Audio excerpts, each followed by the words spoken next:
আসসালামু আলাইকুম রহমতুল্লাহি ওয়া বারাকাতুহু। প্রিয় দেশবাসী, আজকে জুমার দিন এবং বুলটান ফজর নামাজ পড়ে ইনশাআল্লাহ আমরা দোয়া করবো। সারা বিশ্বের মুসলমানের জন্য দোয়া করবো ইনশাআল্লাহ। মুসলমান জায়গা জায়গায় মায়ের দর খাইতেছে ইহুদি হাতে, বিশেষ করে ফিলিস্তিনি মুসলমান বেশি মার খাইতেছে। আল্লাহ রাব্বুল আলামিন হেফাজত করতাম।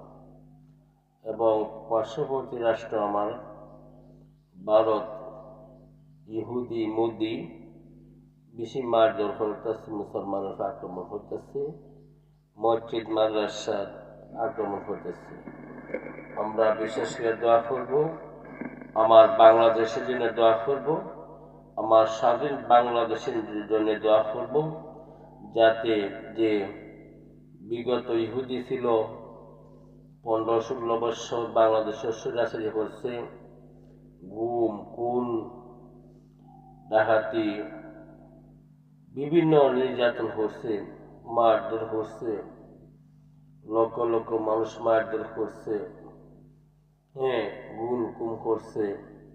এই ডাকাত যেন আর বাংলাদেশে ঢুকতে পারে না, বা এই ডাকাতের কোন ষড়যন্ত্র ব্যক্তি বাংলাদেশে থাকলে, যদি কোন মুসলমান হয়ে থাকে, আল্লাহ রাব্বুল আলামিন যেন তার হেদায়েত নসিব করে দোয়া করবা।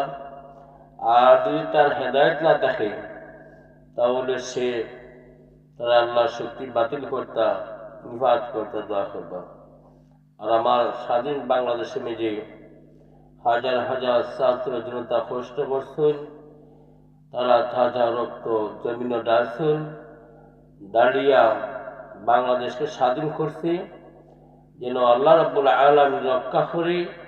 আর এরকম স্বাধীন যেন ইসলামী স্বাধীনভাবে এবং কোরআনের আইন মতে এবং সত্যিকার মতে সৎ মতে যেন পরিচালনার ব্যক্তি বানাই দেন, এবং যে ব্যক্তির দায়িত্ব আছে উনি যেন ঠিক মতো পরিচালনা করতে পারে।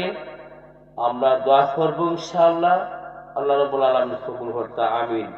ইয়া আল্লাহ তুমি কবুল করো, ইয়া আল্লাহ ইসলামের জন্য আল্লাহ সারা বিশ্বের মুসলমানদের কবুল করে নাও। আল্লাহ খাস করে ফিলিস্তিনি মুসলমানদের হেফাজত করুন, আল্লাহ ভারতের মুসলমানদের হেফাজত করো। বিশেষ করে আমার স্বাধীন বাংলাদেশ তুমি আল্লাহ তুমি গাইবি সাহায্য করিও, আল্লাহ ফিলিস্তিন তুমি গাইবি সাহায্য করিও, আল্লাহ তুমি